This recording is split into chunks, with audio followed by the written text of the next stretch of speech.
Hence, 2026, I think, is going to be the year of reckoning. Meaning, we're going to start seeing much more aggressive pushback from people. I think we're going to be seeing a lot more instability.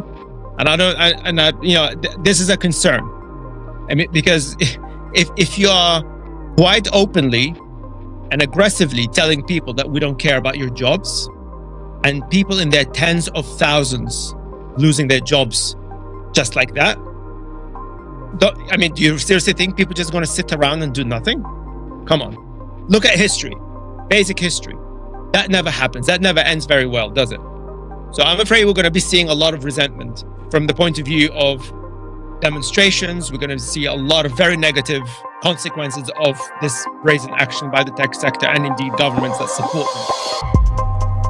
You are listening to CEOR. This episode is the summarized version and reformatted version of the live stream that we had on Monday, 29th of December.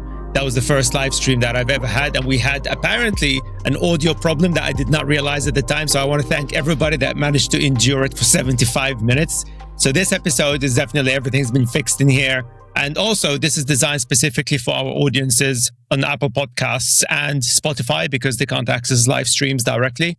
And hopefully in the future, we can do more live streams. And if you guys enjoy this sort of format, let me know in the comments and email us as well as usual at editors@ceorretort.com, and sit back and enjoy this discussion. Much love. The first thing I want to do is really just talk a little bit about what I've tried to achieve with the podcast in 2026. And I want to again say huge thanks to all of the subscribers and people who've been supporting the podcast since the start, which is just over a year ago. And, members, donations, etc. I mean, because thanks to your support, the podcast is growing quite fast on Spotify, which I did not expect, to be honest. And the latest report from Spotify basically put us that we're one of the fastest growing podcasts on the platform. Now we're in the top 15% video podcast on Spotify. We're apparently, according to them, growing faster than 99% of all of the other shows within 2025. So, I mean, wow, thank you. All I have to say again is thank you to you guys, because I honestly did not expect that at this stage for sure. This is all a bit of a big experiment for me. It's like, I've never done podcasting. I'm a tech guy. I'm a tech entrepreneur. What the hell do I know about podcasting? Well, I've been as a guest in various podcasts, but I've never actually hosted my own, and never been on social media beyond LinkedIn. It's just not my thing, But as an entrepreneur, that's part of the things that you've got to do. You learn, you try different things and see where it takes you. And I absolutely love it. It's definitely, I've got a long way to go. I need to learn a lot of things. And of course, your feedback and everything makes a huge difference as well. So again, I want to thank all of you who've been sending us feedbacks, be it in the comments, emails, etc. LinkedIn, especially. I'm very, very active on LinkedIn, but I want to change that in 2026. I want to be a bit more active on YouTube and TikTok, as I said earlier, because obviously the content that we publish here resonates with you in some shape or form. And hopefully it's making difference in your work, or be it in trying understanding where AI is going. Even though I talk a lot about AI, but of course, AI has become such deeply integrated part of everything in our lives these days. It's like, it's not just about the tech anymore. We're talking about tech, politics, education, the environment, our personal identities, and the list just goes on. And to me, I feel it's pretty annoying, actually, that when you see the sector is so irresponsible when it comes to privacy and copyright, for instance, and safety, for example, as well. I find it despicable, like the way they behave with that, because it will negatively impact, and we have seen that. And this is basically where I want to go with this discussion in terms of where we're going to go in 2026.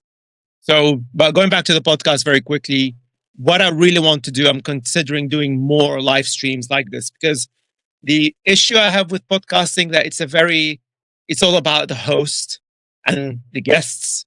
But for me, it has to be about the audience as well. I want to kind of engage the audience a lot more. I want to communicate with you guys as much as I can. And I'm also thinking about how could we have potential small meetups in various locations. So, I mean, I go obviously a lot in London. So if most of you are in London, so we can meet up in London, have just have drinks and just chill. You know what I mean? Just like, I really want to build that community that is just not about you listening to me ranting and to my guests, but rather it's for all of us to have that discussion together. Because I learn a lot from you as much as I learn from the guests. So it's not just about me. You see what I'm saying? And I feel that a lot of podcasts, it's always about the host. Like the host is the superstar or something like that. I mean, like I said, I'm not really into that stuff. That's just not me, right? Like I said, I'm a tech guy. I like sharing knowledge and I like learning. That's what I do. And the whole point of this podcast is that I want to share the knowledge that I have, the knowledge from my guests. Thankfully, all of them are 5 million times smarter than me. So they've got a lot more to share. So I think this is something that is very interesting because it's, I don't know about you guys, but for me, some of the other podcasters, and again, I don't want to say that I'm knocking the other podcasters, but the problem that I have with the whole media ecosystem right now, that it's all clickbait. You know what I mean? It's like they really try to push clickbaity stuff and it's not necessarily accurate, especially as a scientist. When I see all these so-called world's number one neuroscientists or the world's number one doctor in the world, that's not a thing. There's no such a thing as the number one scientist because there isn't kind of a benchmark where somebody can be seen or rewarded as the number one scientist. I mean, that's not a thing. But the reason why they're seen as number one, because they're really, really good at communication. The problem we have in science and tech, we're pretty crap at communication. I think that's the problem. And the very few that are really, really good at it, unfortunately, they tend to grift. Not all of them, but many of them tend to do that. And they try to sell you books and courses and all the, fad diets and God knows what else, right? This is something that I'm trying to avoid. And of course, the turning point for me was probably in 2016 in the UK during Brexit, when we literally had politicians telling people that we've had enough of experts. This is why we are where we are. Because people decided, you know what, forget the experts. We don't want experts. Let's just listen to some random guy that doesn't know anything about anything, but sounds right or sounds good. I mean, I think now is the time that we try to get rid of the clickbait. And that's why I always like to share the mission of the CEOR Retort is that I want it to be a show that brings real experts out of the clickbait shadows. Because all the real experts have been sidelined.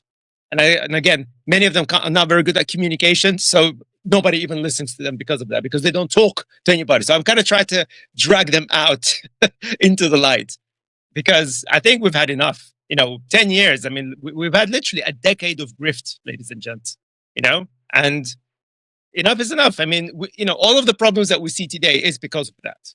That's what I'm trying to highlight.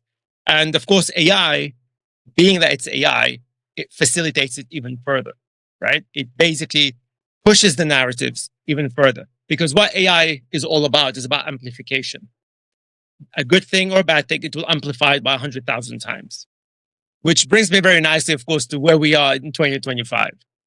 So, where do I even start? I mean, what a year it was. I mean, let me know. I mean, put in the chat, what are your highlights of 2025? I mean, for me, it has to be, of course, I suppose Trump's presidency. I think he surpassed our expectations somehow. Because I did an episode in November 2024 where I compared the whole Trump 2.0 presidency based on the promises that they made in Project 2025 with what we had here in the UK with Brexit, right? And there's a reason why I made that similarity, because the architects of Projects 2025 are the same people who are the architects of Brexit, literally. So we talked about the same think tanks, whoever that is funding them, it's the same people. So, if it walks like a duck, it quacks like a duck, most likely it's not a chicken. You know what I'm saying? So obviously the way they ransacked the UK, it was obvious to me and all of us who basically been through Brexit that the same people are trying to ransack the entire US economy, it seems. But the difference that I've seen with what happened so far in 2025 and what we had with Brexit, it's the pace at which they've pushed all the craziness of Project 2025. You see what we had, for those of you who don't live in the UK, what we had with Brexit, it was a sort of very drip approach. And to me, not that I support it, but it was a smart move actually, because they knew that Brexit would be such a disaster. So if they were to drop it all at once as a massive bombshell, people will feel it. People will actually realize, oh my God, that was a huge disaster, and they would completely turn on the government, and probably we would have had riots, whatever. I mean, I don't know. So they decided to do it drip, drip, kind of like death by a thousand cuts sort of scenario. So I thought they'll do the same. So if you check out the episode that I talk about a year ago, effectively, I thought that they would kind of drag this out throughout Trump's presidency, but they did it all in 2025, which is like, whoa. And as a result, you see huge resentment, the American public across the field. And if you see my discussion with Scott Lucas, yes, there's still some absolutely hardcore, crazy MAGA supporters, but even a lot of MAGA supporters are turning now against Trump and the whole movement, right? So it's not really, it's right, left versus whatever. No, it's basically everybody versus Trump, the MAGA movement, and of course the oligarchs around him. I mean, that I think is absolutely the highlight for me in 2025. And also it's relevant to the other episode that I did before, the election of Trump's episode, which is just literally was like a few weeks before that, was in August, I think, 2024, where I basically called out the whole AI utopian promise is just gone, because it was already obvious at the time that politics was proliferating AI. And I said at the time that would have been, that would be a disaster. And again, it's just obvious. Like if you shove politics into anything, it will become a disaster. I mean, that's just, we've seen that during the pandemic. We've seen that everywhere, right? And I called it out at the time. I said, yeah, I mean, that's it. Forget the utopian promises, whatever nonsense Elon Musk likes to come up with, that, oh yeah, AI will make all of us rich. Okay, somehow. That's just not going to happen in any way. Or whatever positive promises that made by AI, just that's not going to happen, because it's all about politics. It's all about making sure that the politicians kind of push whatever narrative the likes of Peter Thiel would like to push. And, and I wish I was wrong. I gotta speak about these things as if it's like sounds like a conspiracy. It's not. That's just what it's happening. It's all out there. It's all being reported now. So for me, I think this is really the turning point, I believe, in AI and the future of AI in general, because I'm a huge believer, and I think I did say this quite a few times on this podcast, that the reputation of AI and AI companies will dictate the future of AI. It doesn't really matter how amazing, phenomenal the technology is. It doesn't matter whether it has, I don't know how many gazillions of parameters. If people do not trust AI, that's the end of AI, unfortunately. It's, and for me, as an AI entrepreneur, that's bad for business, right? Because people paint, AI with the same brush. So it doesn't really matter whether it's an LLM or any kind of robotic automation or anything else like that, or biotech, AI, bioinformatics, or whatever. They don't care. They'll just basically paint all AI entrepreneurs as the baddies, right?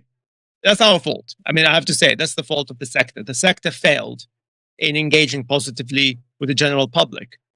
And I mean, and that really sets the foundation with what we're going to be seeing in 2026. And, there are quite a few reports that I've seen recently that's the general public sentiment is pretty negative against AI and the tech sector as a whole. And it's not surprising, because when you have now the tech sector quite brazenly telling people to their faces, oh yeah, we're taking away your jobs.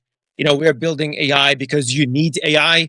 You didn't ask for it, but you need it, and we're going to replace your jobs. But hey, it will make you rich as well, somehow. I mean, people don't like that.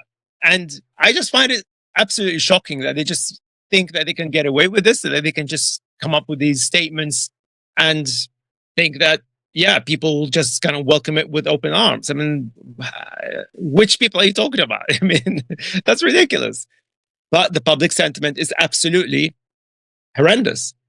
Now, let me see if I can, because I've got an article I want to share. And this was actually reported in June 2025. So as generative artificial intelligence tools continue to proliferate, pushback against the technology and its negative impacts grow stronger. So that's in June. So we've already started to see this in June. Now imagine today, when we had these fake layoffs, as somebody described them, and that's not my term, so I don't know who actually coined that term. But all the companies have been laying off tens of thousands of workers around the world. That's not because AI is smart enough to do the job. It's not. But from their point of view, it's just about enough to be able to get rid of as many employees as possible so we can maximize profits. And hey, the hell with customer service. If your customer service goes down to shit, who cares, right? So long as they maximize their profits. And I think that's why the public sentiment is pretty horrendous right now. So I'm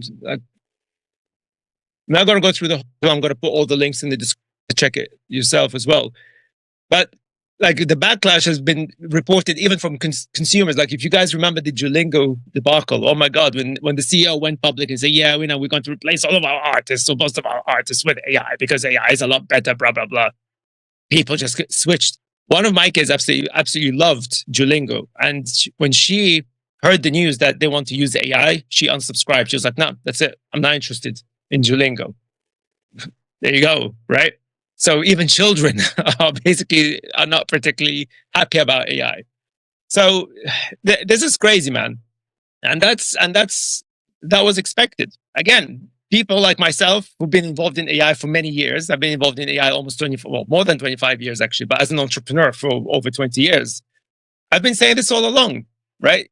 If we push AI in this way, public sentiment towards AI and the general tech sector will go downhill. And the further downhill it goes, the worse we're going to suffer collectively as a sector. We're not going to have as many customers, or certainly not as many paying customers. Certainly we're not going to be trusted ever again. Now, where do the investment community sits on this picture? I really don't know. But the investment community absolutely is responsible for this. I mean, I like to describe this as really an investor-driven AI rather than innovation-driven AI. And I'm coming back to investors about my predictions for 2026. And in fact, I've got an episode coming next week where I'm talking in more detail about that. So yeah, hang on, and I'll come back to that in a minute. But again, going back to the public sentiment, it's not looking good. It's not looking good. If you're an AI startup, it ain't looking good. I mean, if you're dependent entirely on VCs and you're hoping that somebody will buy or acquire your company, fine, good luck, try. But if you're thinking that you're going to make money out of consumers, good luck. Seriously, you're not going to make any money, right? That's not me saying it. That's the data. It's all out there. I mean, there's a reason, and I did talk about this, why Apple seem to be moving away from the whole generative AI shenanigans. I mean, I always laugh when I see journalists and pundits that go on about, oh, Apple has failed with AI. I'm like, have you seen Apple's sales figures recently? They're booming. Their phones are dominating the global market. I think they're, because I did another episode about this. That was back in the summer, I think. So I think data has changed. But 5 of Apple's phones, including, of course, the latest iPhone, 5 of their phones are holding the top 5 spots as the most popular smartphones in the world, above Samsung. That doesn't sound like a company that is in trouble financially, right? So, yeah, I mean, what do you mean that they failed in AI? They don't care. They don't care about the whole AI narrative. They actually walked away. And their sales are booming, I think, mostly because users know that they're not shoving AI into people's lives that Google is doing with Gemini, for example, right? It has to be a choice. But of course, Google is invested so heavily with these things, and like many other companies are, they're trying so hard to basically shove this thing into your face to say, hey, please use it, because they have to tell their shareholders that, look, our investment or your investment is meaningful. We shall see. I mean, notice that these days, there's not much talk about AGI.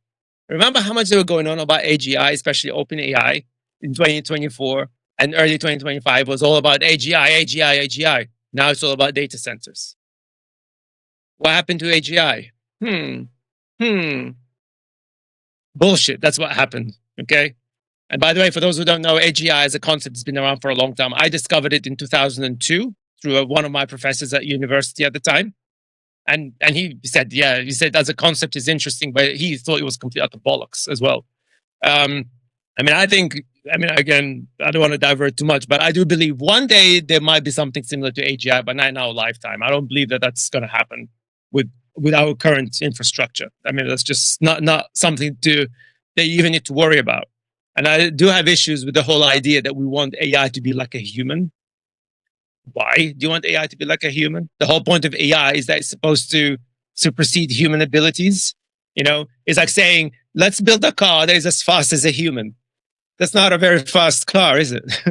Right? The whole point of AI, tech in general, and robotics is that you want to build machines and capabilities that humans could never, ever do in a million years, right? Like, let me give you an example. I discovered AI in the 90s when I was studying biomedical science. I studied it through bioinformatics. So at the time, they used AI and data mining techniques to decode animal genomes and, of course, the historic human genome, right?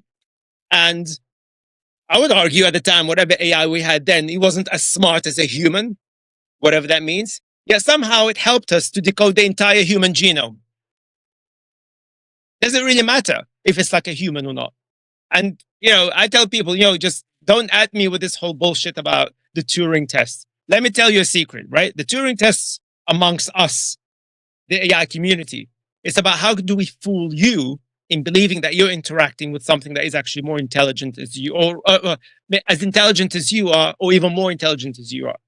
The Turing test is not a thing, by the way. Alan Turing did talk about that he believes that one day people won't be able to differentiate between a machine and a human. So when they interact or talk to a machine, they would not be able to tell whether they're talking to a human or not. And he kind of, I don't know if he was joking or whatever, but it was actually a comment that he made that, yeah, that could be seen like as a test. And people kind of coined that as a Turing test. It was never a framework.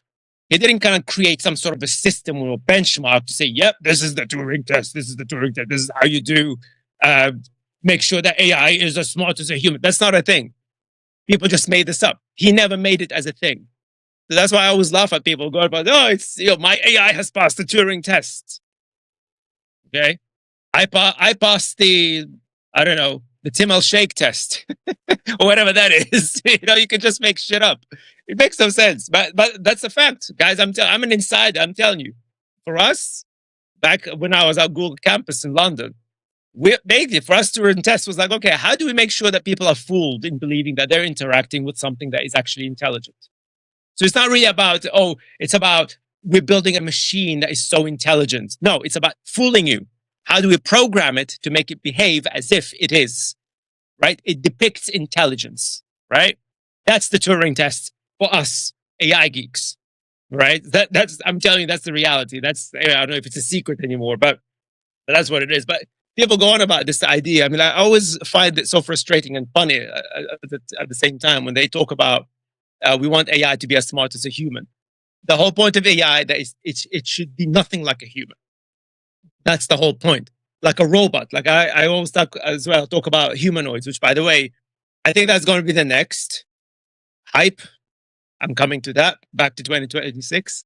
But humanoids are the most useless robots money can ever buy. Why? Because it's like a human. Why on earth would I want a robot that is like a human? The whole point of robots, same thing applies. That you create a robot that can do things that humans can never, ever do. Like, if you want a robotic submarine, it's designed so it can go to the deepest parts of the ocean. You're not going to send a humanoid to the breaststrokes, to the bottom of the ocean, right? So what would you want humanoids for? Unless you're using humanoids to replace humans. Okay? If you have human workers, for example, in the factory floor or something, yeah, you want to replace them with humanoids because it's cheaper than having humans. Right? So when they talk about, it's about, innovation, it's nothing to do with innovation. It's purely about, as I said earlier, we've got a system that is kind of okay. It kind of works. It's good enough.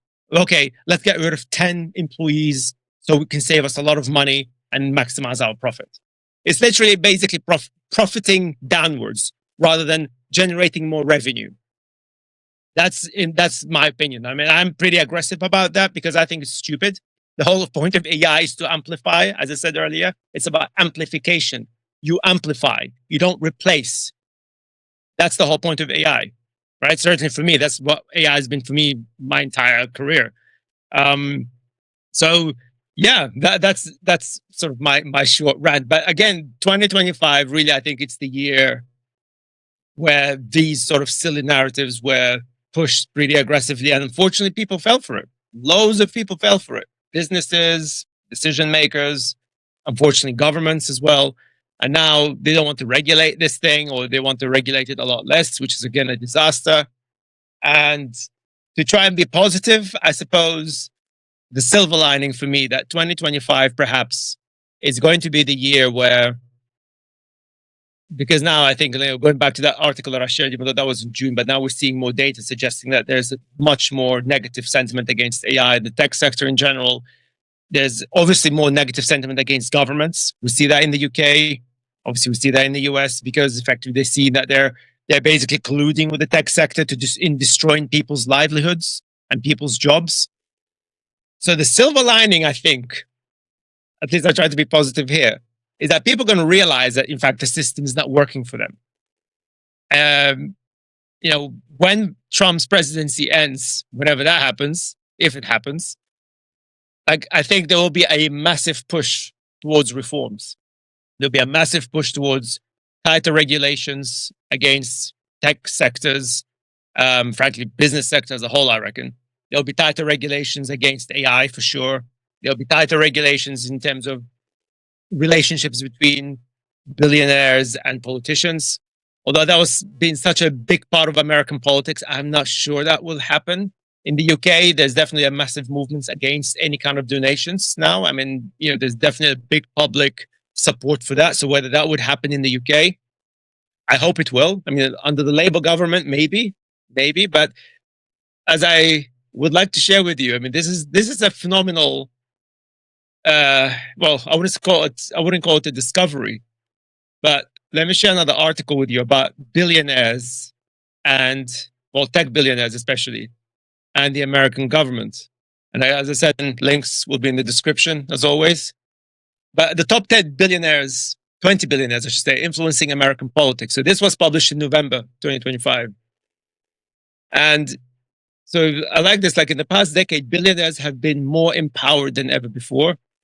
We all see that, to spend money to influence American elections. The 20 most prolific donors on the Forbes billionaire list have collectively given nearly $5 billion between 2015 and 2024, spending on everything from state ballot measures to congressional elections and presidential races. Some have concentrated on supporting issues of interest, of course. Finance billionaire Jeff Yass has poured millions into supporting pro-school choice candidates in his home state of Pennsylvania and across the country. But again, I mean, you guys can read that. But I want to show you here, because that's the list that they've got of all of the billionaires that have been quite actively involved in American politics. And you'll see that it's I would say it's almost an even split in terms of whether they support Republicans or Democrats. It's like they both established parties are entirely dependent on these guys. So I think it's wrong, because I see a lot of people that, Trump, this corruption, it's all about Trump, it's the Republicans and all the billionaires and stuff. I mean, I guess they exposed it even more, and probably they took it at a much higher level. But I'm sorry, guys, but it's across the board. I mean, the Democrats are just as bad. So this has become such like an integral part of American politics that I can't see how that's going to change. And whether there'll ever be regulations against the tech oligarchs and against AI in the US, I don't know. But I think from what I'm seeing, certainly in Europe, in the UK, even though governments are somewhat spineless in my view, definitely the general public sentiment, again, as I said, it's very negative. So I think that the silver lining for me, 2025, is the year where people are going to, have finally realized, whatever ideas they had that there's a lot of government corruption, collusion, or whatever. Well, it's not a conspiracy theory anymore, So they see it. So perhaps that would mean that they will push for change, but also it could mean that they're going to vote for horrendous parties like we have here in the UK. This lunatic Farage, the guy that brought us Brexit. Apparently, people think that he's the solution, which I'm like. But like I said, I'm not getting into that one because this is not a political show. This is not about politics.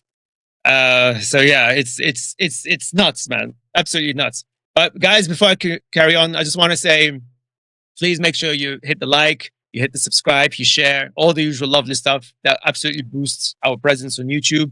Because yes, our presence on Spotify is growing very nicely, but I want to conquer YouTube this year. So, let's go. Let's do this. Let's do this. 2026 is YouTube, baby. Absolutely. So speaking of 2026, so what are my predictions? Now, again, people always ask me, Tim, why do you do this? Because why not? Everybody's predicting stuff, so I might as well do it. But actually, on a serious note, I do sort of study what's going on in the market, because I do advise CEOs, some politicians, the one I get along with, enterprises and so forth, because they ask me these sort of questions, because they want to know what are my predictions in relation to the future of AI, how could that impact their business, their markets, and so on. For those of you who followed me for a while, you would know that I'm neurodivergent, meaning that my brain is kind of unpredictable. Sometimes it works, sometimes it doesn't. It has its own mind, so to speak. But one of the things that I really did struggle with my entire life, including today, is focus. So I was terrible at school as a result of that. I couldn't focus at university. I can't even focus when I'm working on my desk. And the big problem for me was figuring out ways to help me do that. The strategy that worked for me my entire life was actually music. But I would spend hours, literally hours, figuring out the songs that work best for a particular mood, whether I wanted to focus on something, or wanted to relax, or wanted to sleep. Whatever it is, I would have to find the right song for that. And it kind of worked, though it wasn't predictable. Like I said, I would waste a lot of time trying to figuring out, until I discovered our new partners, Brain FM, who actually used real science to figure this issue out and build an app that creates functional music engineered to sync with your brain. I'm telling you guys, this is real science, because they actually created a patented approach that as many of your brain cells, your neurons, are bringing all of the electrical signals to focus collectively into that one task that you're doing, or even if you want to relax or if you want to sleep. I absolutely love the interface. It's super simple. You can just choose what it is that you want to do, whether you want to focus, you want to relax, sleep, or meditate, and you can build your own list of some of the favorite songs that they produce. And I have to highlight that a lot of these songs are actually produced by real human composers. And it's lovely, lovely app that you can download onto your computer, your mobile phone, or you can just listen to it online. It's really simple. It's really cool. But above all, it works. If it works on my brain, it should work with your brain as well. So if you check out brain.fm/CEOR, and you'll see a dedicated page to our podcast, and you will get an exclusive, really, really long free demo that you can just download the app and listen at your leisure. No limitations. You can try it for yourself and see if it works. Let me know if it does work for you, because I absolutely fell in love with this thing so quickly, like within a couple of weeks. And I thought I have to reach out to these guys, because also I want to support independent businesses. So check out brain.fm/CEOR, and the big thanks to Brain FM for supporting the podcast. And now back to the episode. Ah, dear me. I'm actually not looking forward to 2026, guys. I'm sorry to say this. I call it, as you can see in the title, for me, I think the keyword, like as I said, 2025 is probably the year of realization. So basically, the oligarchs, the politicians just decided to drop the bombshell of whatever, corruption, and etc. They just absolutely decided to say, you know what, you voters, we don't care what you think anymore. We're doing it, whether you like it or not. You can go and F yourself. That's it. Like, it's like that. It feels like that to me. Like they're telling you to your face. They don't really care. They don't care about your livelihood. They don't care about your rights. I said this, I think I've been saying this since 2023, even on YouTube, before I even launched the podcast, where I was talking about that there's a very aggressive data grab. They don't care about your privacy. You can argue that they never did. Well, it's even worse right now. Because don't forget, before chatbots emerged, or before I should say large language models emerged, I mean, whatever you shared on social media, it's basically, it's your choice of thoughts, right? It could not be, maybe it's not even your thoughts. Maybe you're pretending to be somebody that you're not. I mean, a lot of people do that on social media. That's fine, whatever. But when you're actually having conversations, like what we're seeing, again, loads of research is showing that a lot of people are having intimate, deep discussions with chatbots. So for the first time in history, tech companies have direct access to your thoughts, deepest thoughts. That never happened before. And I promise you guys, we can see the stuff that you give to chatbots. I've demonstrated this, for example, I've done a few demos. For example, when you use Azure GPT or any other AI model that you can get through API and so on, you can actually. I'm showing all of the CEOs like, look, this is the questions, these are the prompts of all the people, and this is the response. We literally can read every single thing that you put inside these chatbots, ladies and gentlemen. Okay.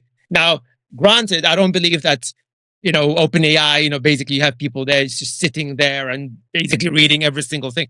But algorithmically, we can scan through billions and billions of prompts, ideas, people's thoughts, people's private conversations as much as we like. Yeah. So that's what I'm talking about, that the data grab and this sort of very aggressive sort of, like what's the word? Like they're trying to force themselves into your deepest thoughts, into your personal life, into your homes. Like, for example, one of the things that they're trying to do with with humanoids is that they said that somebody in some data center somewhere or support center will be able to control the humanoid and scan your house. So again, they're basically trying to see what's inside your house. Again, I'm not being conspiratorial. I just want you to think about that. This is direct invasion of your privacy. This is not caring about your human right. This is your human right. Privacy is your human right. And I have to, again, now that I'm here, sort of try to be a big supporter of Apple, but I have to give this to Apple because Apple have always been very consistent about what it is that they believe about their privacy policies, that they believe very strongly that your private data should stay private. Their entire AI model, if you look at how they announced Apple Intelligence, and again, it's on the podcast. I've talked about this when they did it. When was that? 2024, I believe, like January 2024 or early 2024. And I said that the way they pushed AI is basically the way I would push AI. This is the right way. It's about it's on device, it's private, and basically you've got your own little environment with the AI model they're interacting with. Of course, they didn't do that with Siri yet, and I've got, as I said earlier, that even though they seem to be walking away from this whole AI hype. But I know we have people who work for Apple that listen to the podcast.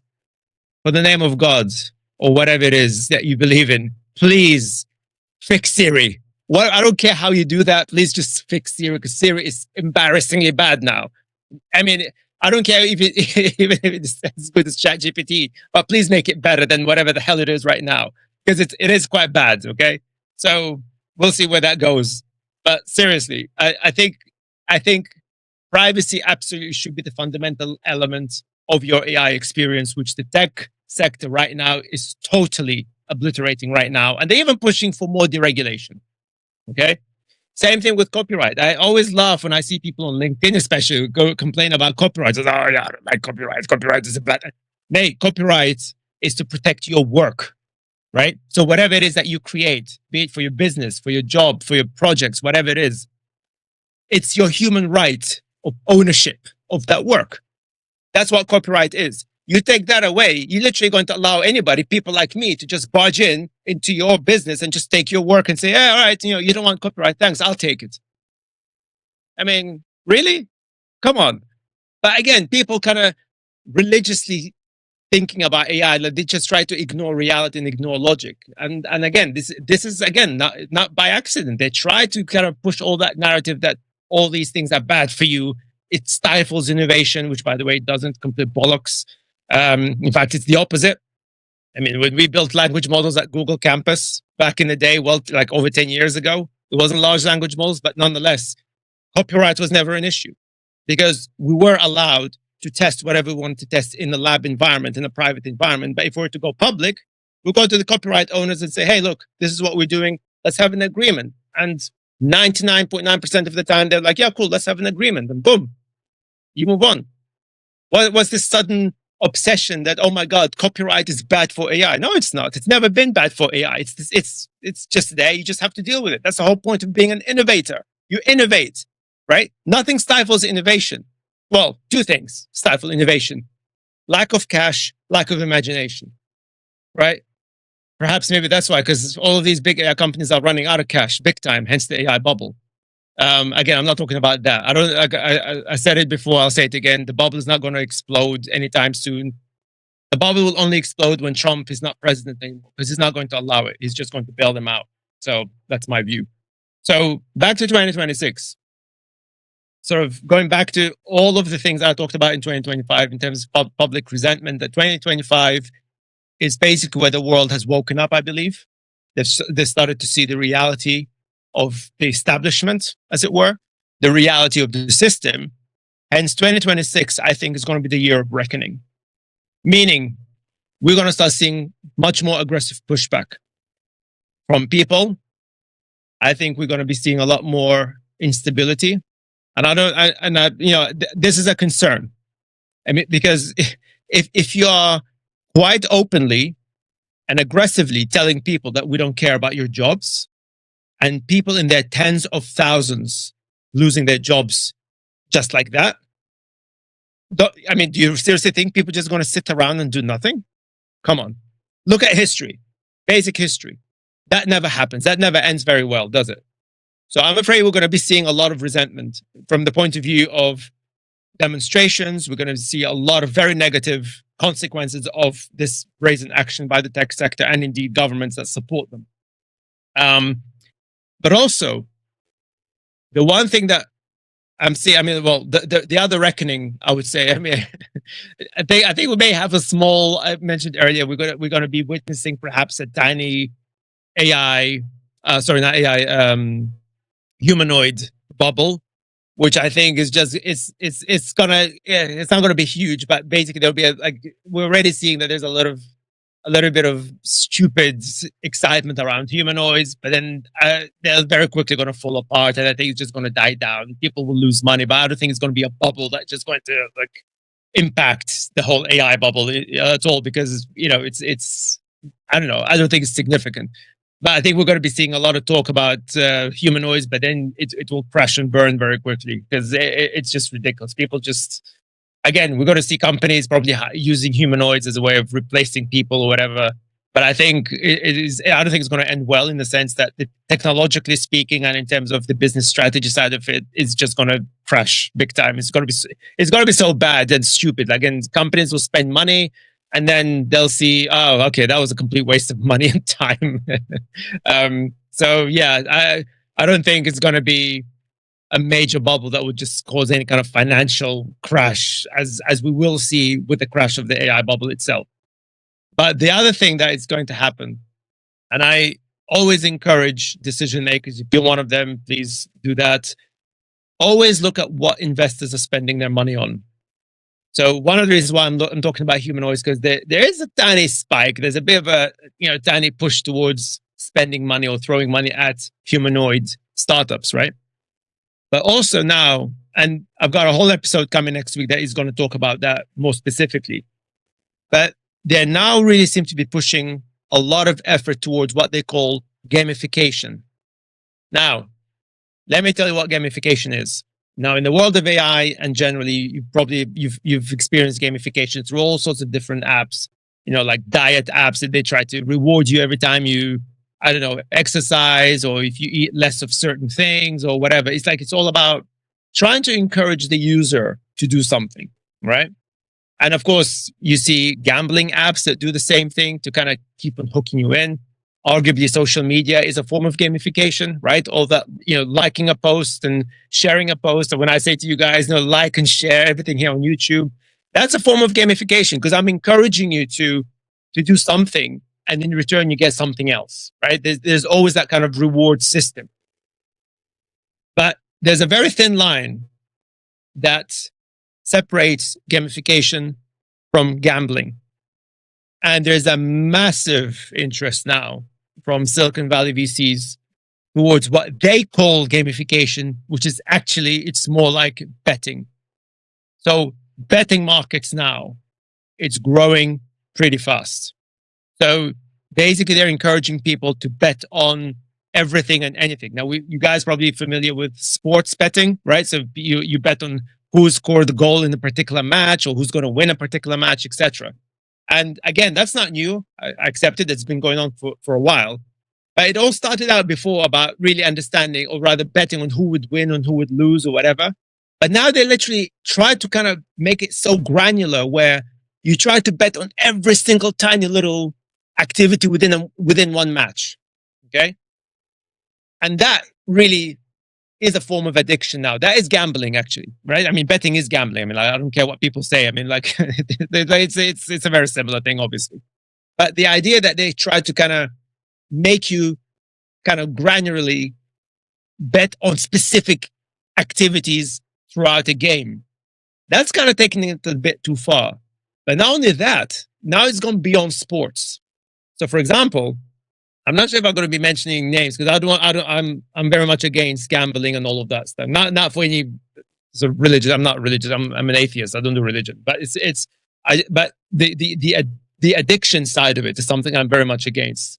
And again, regulations aren't really doing a great job in supporting people that are gambling addicts. But really, right now, they're pushing towards betting markets where you bet on everything and anything these days. So literally, there's this startup where basically you can bet on your bills, right? I want you to think about that. So you bet on your bills. So let's say you know that next month you're going to have your utility bill. So you can actually place a bet where you would say to yourself, okay, I think my bill would be, I don't know, £300 or $300 or something like that, $300.50. And if that figure is correct, you win some cash. But if not, of course, you lose cash. They want you to bet on your own bills. They want you to bet on your grocery shopping. They want you, as I said, they want you to bet on everything.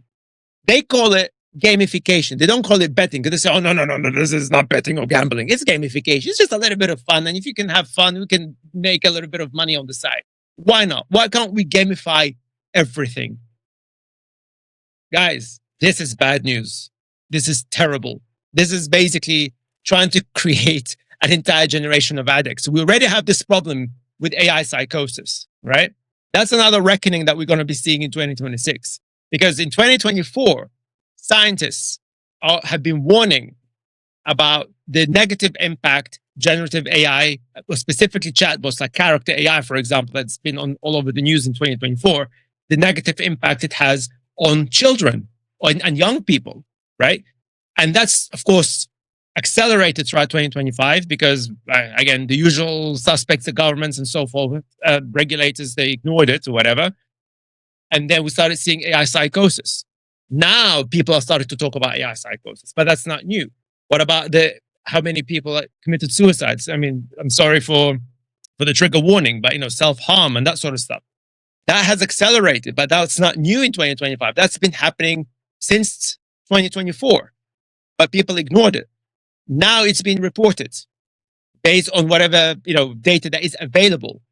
But as is the case with a lot of these things, there's a hidden data. There's a hidden number of people that have not been reported. We have no idea, actually, how many people have been impacted through these chatbots with AI psychosis and so forth. And I think 2036, again, is going to be a revelation as to the number of people that, hey, I don't know. I don't want to speculate. I don't want to bet. I'm not in the betting market. But I think we were going to see mental health reckoning from AI and, again, the tech sector. So yet again, we have the tech sector irresponsibly destroying people's mental health. We have a tech sector, and I've called this out as well on LinkedIn especially, I feel that they're just serving the manosphere. They're serving incels. So we've got a lot of young men who are depressed, who are lonely, who are in very serious mental situation. Therefore, they go supporting people like Andrew Tate and whoever else, right? They're absolutely monetizing from these people. They don't want them to get any better because it's absolutely the market that kind of works for the likes of Mark Zuckerberg. That's why he's trying to look so cool. He wants to do martial arts. He wants to be a tough guy all of a sudden, right?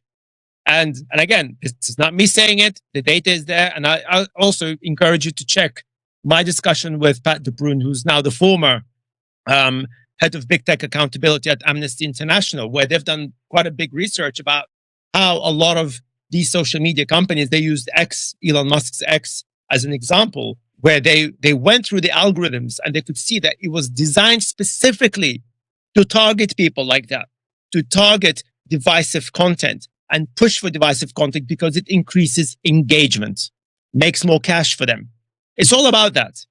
They don't care about the welfare of people. And hence, like I said, right now, you add to that this interest in betting markets. Oh, sorry. I mean, gamification of everything. So basically, they want young people to be stuck at home, to be addicted. Let's not forget what Sam Altman said earlier this year, that he wanted ChatGPT to be more erotic, right? He wanted it to have the option for you to have more, you know, I suppose porn, I guess. I don't know. I mean, he didn't say specifically how that would look like. But again, addiction, right? Porn addiction is a problem. It's a rising problem, as a matter of fact. The data is all out there. So we're moving into a year where they literally want to drag more young people through this rabbit hole of addiction, loneliness, through, I say addiction through basically gambling, not having any relationships with people, building relationships with chatbots, etc., etc., etc. So basically, again, I think families, friends of these people will absolutely retaliate. We're going to see, I believe we're going to be seeing a lot more legal action against companies like OpenAI. We're already seeing quite a few this year. I think we're going to see a lot more. And again, that will add more to the resentment that I talked about earlier. So we're moving in. We're not moving in a good direction at all. Actually, we're going even further to the shithole right now, as a sector, as the AI sector. And there'll be more public resentment, more public outcry, more public anger, because people see it. I think people are seeing it now. I know people sometimes can be a little bit ignorant, and I'm guilty of that sometimes. I get a little bit frustrated, I suppose, with like how could people not see these things, etc. But I appreciate, not everybody's involved in AI. And again, Scott Lucas, the great Scott Lucas, has already been 3 times on the podcast. He's a really, really good guy, and he kind of reminded me that it's important not to call people like that stupid. They just don't know better. They just don't know, and that's not on them. As I said earlier, that's on us, the tech sector. We failed people, right? The science and academic sector, they're not very good at communication. That's something that they need to improve. That's something that they absolutely need to start prioritizing. How do you engage with the public? Because right now, as I said earlier, who is engaging with the public? The grifters, the charlatans, and the tech sector, as we see it today, that is run by people who are not necessarily, let's put it that way, the most qualified. They're good investors. Elon Musk is a great investor. I mean, I share this a lot, but one of the VCs I met many years ago, I don't think he's even alive. I mean, I found out recently that actually a couple of the investors that supported me early in the years have passed away. It reminds me that I'm getting old myself, which is scary. I'm approaching 50 people. I'm approaching 50, which is scary. But that VC told me, quite accurately in my view, that a good investor is somebody who has the ability to smell bullshit from miles away, and then when the time is right, turn that bullshit into gold. Amen to that. That's Elon Musk, isn't it? And that's the one, not just him, all of them. And that brings me, I suppose, to my final prediction.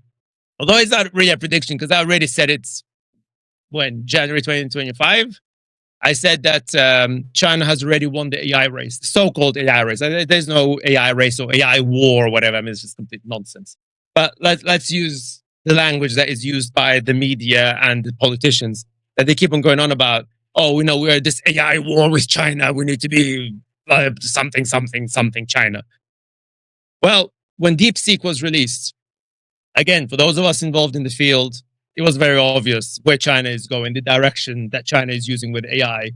And I said it then, and I was actually attacked for saying that I was like, Tim, you're being stupid. When I said that China has already won the AI race. Because they're interesting. They're using a similar approach to Apple. Remember I said earlier that I think Apple are the ones that actually laughing it all the way to the bank, because they're not dragging themselves financially into this nonsense, this financial crap hole of large language models, or rather, I should say, the chatbots, Gen AI chatbots, and so on. I mean, they're still using large language models. I mean, just as a quick aside, let me emphasize one thing. When I criticize these things, I'm not saying that the tech is bad. The tech is awesome. The tech is absolutely awesome. So you're not going to get that from me, because some people, even on LinkedIn, I can't remember who it was, they're saying, yeah, Tim is one of us. He believes that AI, the tech is really, really bad and it's complete garbage. I'm like, no, I'm not saying that it is. Actually, not at all. The tech is great, right? But how it's being deployed, how it's being promoted, it's complete utter garbage. It's complete bullshit, right? It's like if I say to you, hey, I'm selling you this amazing car. It's a Fiat 500. But because Fiat owns Ferrari, this Fiat 500 is as fast as a Ferrari. No, it's not. No, it's not. But that does not mean that it's a bad car. You see what I'm saying? That's the point I'm making, right? So for me, when I criticize AI companies and LLMs and the way it's being deployed, and the fact that, like, MIT found out recently, that infamous report that 95% of AI projects fail, this has nothing to do with the tech. It's how people deploy that tech and how they push that tech to the public. Hence the mess that we see today. Hence the AI bubble that we see today, right? That's the problem. AI itself, the tech itself, is not the problem, okay? So that's my position. I'm actually a big supporter of the tech. The tech is great. So I just want to put this out there. But almost lost chain of thought. But so I was saying about China. So basically the approach that they're using, where they're looking at how do you make the models not as big as possible, but as efficient as possible, which is, by the way, this is not a Chinese thing. This is an AI thing, right? Again, another tip. The biggest problem that we always had in AI for many, many years, right, is how do you build AI models that are efficient? Because the problem that we always had with AI, always, for billions of years, right, is compute. The biggest problem that my company or my startup faced when we were at Google is compute. Like, we didn't have the sort of service that we have today. Obviously today, to me at least, if you're talking about revolution, it's not the AI, it's the compute and the infrastructure that basically NVIDIA and Microsoft have introduced. Of course, now Google are doing the same, etc. So that is great. Okay. It gave us the compute. It gave us the ability for us to be able to build stronger models and test with, more data. Amazing. Great. But that does not mean that it's efficient. You still have to make it efficient, because running all that compute infrastructure is very expensive. It's not cheap. Yes, it's cheaper today than when it was, say, 10 years ago, but it's still not cheap. Hence, all these companies are burning cash like there's no tomorrow. So efficiency is absolutely the number one priority. When I advise all the companies, I tell them, when you deploy your AI models, don't think about the size. It's not about the size. It's about efficiency, right? The AI that I told you guys about earlier, that helped scientists decode the entire human genome. Yeah, it didn't have gazillions of parameters. It was a very small, efficient model. And yet it helped us decode the entire human genome, right? The AlphaFold, for example, from DeepMind, right? My ex-cohorts. Again, AlphaFold, phenomenal technology, revolutionary technology, actually, that landed Demis Hassabis Nobel Prize, rightly so, in my view, right? I'm not being biased. I mean, it's phenomenal technology. It's super efficient. It's not huge. They don't need like gazillions of data centers for it to run, right? Yeah, it's more revolutionary than ChatGPT. That's AI. That's how you deploy AI. You deploy AI in an efficient manner. Apple are doing the same thing. Their priority is to make sure that your AI is on your phone. So apart from the fact that you're the one who's paying for it, not Apple, right? But it's also private. It's also efficient. That's AI. This is how you build AI models, which is the reason, again, why I call out all these companies, because the way they're pushing AI, it's quite inefficient. So their solution is like, oh, okay, it's not working that well. Okay, well, let's bombard the world with more data centers. No, you need to make the models more efficient. And this is what the Chinese are doing. So the Chinese, they seem to be focusing on building more efficient models. They seem to be focusing on open source. I'm a big supporter of open source. I'm biased here for sure. And again, it makes it easier for businesses of all sizes, governments of all sizes to use these models cheaply, efficiently to solve whatever problems that they're trying to solve with AI. This is how you move forward with AI, right? And the Chinese are doing it, not America. Okay. So all of the stuff that I just told you guys, I said this in January 2025. Yeah. When people attacked me for being crazy, like I'm talking about China. Well, guess what? There's a report. Global investors turn to Chinese AI stock amid Wall Street valuation concerns, right? So basically, global investors are now shifting their attention towards supporting Chinese AI startups because they are worried about, you guessed it, AI bubble caused by Wall Street and Silicon Valley. So basically, again, trust in AI, certainly US-based AI now, is going down the shitter. So this is actually really bad news for the American AI market, if you like, or for Silicon Valley, because if global investors now are losing confidence in American AI startups and American tech, generally speaking, then basically that's it. That's the end, isn't it? Surely, right? I mean, I'm not an expert in stock markets. I mean, if you guys are experts in that, I mean, feel free to comment below. But in my view, if the whole argument that the Americans were making, and indeed the Europeans and the UK were making, is that, Western AI is safer and so on, and it's more reliable, etc., etc. But global investments now, or the investment community, they're basically now saying, well, you know what, we don't trust you anymore. It's not going anywhere. It's overhyped. It's overbloated. It's ridiculously expensive. You guys not making any money. Yeah, we're going to go to China.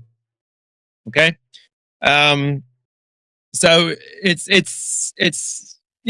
be interesting to see. So basically, why am I telling you all of this? Because basically, I think 2026, if this is accurate, like I said, because this news is only like in the last few days, like 5 days or so. But if this is accurate, and if China carries on doing what they've been doing throughout the year, so DeepSeek is not the only one. Alibaba were basically, they came up with a couple of models, again, very efficient, open source, yada, yada, yada, open source-ish, right? I think 2026 could be the year where China will catch up with American AI. So, if you look at the AI index, America is still pretty far ahead, right? China is way further ahead compared to all the other countries like Europe. We're behind. I remember the days, I'll be like an old fart right now. We remember the days in London, we were above China, but thanks to Brexit, that's all gone. Again, I digress. But I think what we're going to see in 2026, at least in my view, China, if this is the US in the index, China will be really close now. They're catching up. If this is true, if they're getting global money, global investment money, right? That is a huge boost for Chinese AI market, I think. So definitely I would keep an eye on that. Now, I'm not sure if the quality, I mean, let's see if that would improve the quality, because DeepSeek quality wise as an AI, it's not bad. Like I said, for what it is actually not bad, but it's not that great in my view still. I mean, there's a lot that they need to do. So from that point of view, I mean, I have to be open about this, that, ChatGPT or Claude and stuff, they are better than DeepSeek. But considering where China was a couple of years ago and, where it is right now. And like I said, now investors are basically diverting their cash towards China, not exclusively, obviously, but the fact that now, the Chinese AI market is attracting that level of attention from investors. That's not good. I think that's really bad news, certainly for the West in general, because don't forget as well, China has a massive control over the tech markets in African regions, South America, obviously throughout Asia. So, so basically, yeah. I think, let's say in Africa, they're probably going to choose Chinese AI models over American AI models. So again, the market share will start to shrink further and further and further for all these global AI companies. So yeah, that would be interesting. That's something I would absolutely keep an eye on. Would absolutely keep an eye on that. Because of course, as somebody that pushes for ethics, digital ethics, yeah, if Chinese AI starts to dominate from the ethical perspective, that's bad news as well, right? I mean, with all the human rights situation in there, that yeah, don't expect them to give a flying monkeys about your privacy or human rights, for that matter. Yeah, this is crazy. This is absolutely crazy. So yeah, that's my general overview. I mean, like I said, it's going to be that's why I called the word that was kind of brewing in my head for the last probably month, 6 weeks or so about what 2026 is going to look like. It's the year of reckoning. It's the year of reckoning from all fronts. Like I said, China, the AI war with China. Well, China is catching up and potentially even winning if this trend carries on. AI reckoning from the point of view of consumers, basically going against all these big companies because of the mental health situation, of course, addiction, right? Or gamification. That's what they're calling it now. And of course, yeah, looking at the joblessness, number of people, the tens of thousands of people are going to lose their jobs. Not to mention, of course, they're shoving data centers all over the place. Certainly in America, that's a big problem right now. So people are retaliating against that. Again, across all politics, I think politics is completely out of the question now. It doesn't really matter. Like Scott Lucas was saying, it's not right or left anymore. It's us versus them. It's like, it doesn't really matter whether you're, pushing right politics or right wing politics or left wing politics. It doesn't really matter anymore. And I think perhaps, I think he's right. Actually, I agree with him because when you look at something like Zahran Mamdani, for instance, like apparently loads of people in New York that voted for Trump voted for Zahran Mamdani, a self-proclaimed socialist, right? I mean, wow, there you go. So perhaps we're going to see we're going to see some very interesting dynamics there. Of course, don't forget that it's the midterm elections in the US as well, 2026. Now, I mean, the Democrats are all over the place right now, so I don't know what's that going to look like. Again, this is not a prediction. This is just me discussing this with you guys. Of course, I'll be discussing it with Scott Lucas because he's the political expert. I'm just a Luddite, a political Luddite. But I don't know what will happen to Trump as president if both houses go to the Democrats, because basically all the pundits that I listen to, they go on about that, we're gonna see a massive blue wave or blue tsunami across the board. I mean, that wouldn't surprise me. But of course, we don't know with these things. I mean, of course, we have to actually wait for it to happen and see if that will happen indeed. But I don't know what that happens to Trump's presidency. Like, I mean, he will be obviously a lamed up president, but does that mean he still have the ability to control the finances? Because going back to the AI bubble point that I made earlier, that the only time the AI bubble will explode is when Trump is not president. Like, so will both houses have the ability to cripple his ability to basically flood these companies with cash? I don't know. So, like I said, this is something I'll bring Scott Lucas to discuss that with us. Yeah, that would be interesting. And the other thing, again, this is not my prediction because I don't like to make these sort of predictions, but I've been reading a lot about his health as well, Trump's health. Some people think that he might not even make it to the end of 2020. I don't know. I don't want to talk. I hate talking about these things. I mean, I don't like the guy, but I don't. That's a line that I'm not crossing. But let's say if anything does happen, again, that could mark, again, the end of his presidency. Therefore, the AI bubble pops. I mean, like I said, he is the key. He is the key. Because if JD Vance, let's say if JD Vance becomes president, I mean, he's obviously Peter Thiel's stooge, isn't he? Again, that will go back to the dynamics. Will he have the ability to keep the bubble going? And if the Democrats take over, what position will that put him? I don't know. Like I said, something to watch out for. So the AI bubble could potentially blow up in 2026, all depending on the political dynamics, because unfortunately, politics and AI now go hand in hand. But the two are absolutely now inseparable, which is really, really bad. That's bad news. That's why we are in the mess that we're in right now. So so that's kind of my general thought and a little bit of ranting. And like I said, this is my first ever live, so I don't know. I mean, I appreciate the comments. So I mean, if you guys like that sort of thing, I mean, maybe we can do more of that. As I said earlier, I really want to have more interaction with you guys, with the audience, right? So I don't want it just to be about me, the guests, and no one else. It's like, it's been overdone now. I mean, the other podcasters have done it. It works for them, great. But I think I want to do something a bit different. For me, I think the audience is really, really important. So if this sort of format works, if you like this sort of format, let me know, right? Like if we probably can do this more regularly.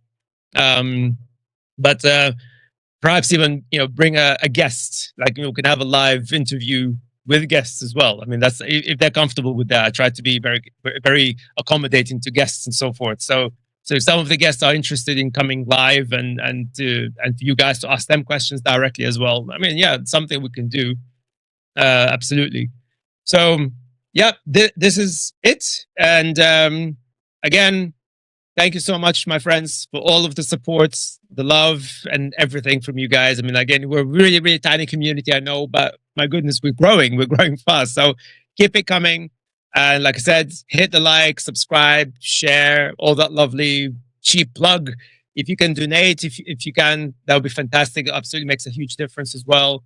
Some of you actually emailed me recently saying that you would like us to set up something on Patreon.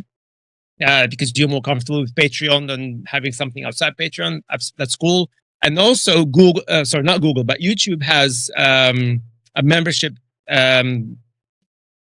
tool or whatever. I don't know what to call it, but there's a membership feature on YouTube as well. So we're going to set this up if it's something that you guys are comfortable with more. That's absolutely fantastic. It's I'm accommodating. That the idea is like I want to make sure that everybody can be part of this community and you guys can support us whichever way you can. If you can afford it, fantastic. If not, that's absolutely fine. Just subscribe, share, hit us up on TikTok. I mean, TikTok, I'll be announcing about that.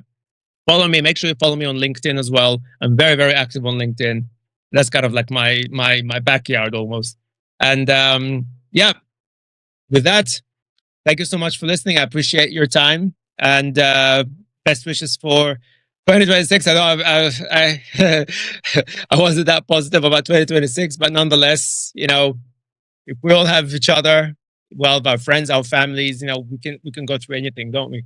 So with that, I wish you best of luck, health, prosperity, love, everything in 2026. Happy New Year, and I'll see you guys on the other side. Peace.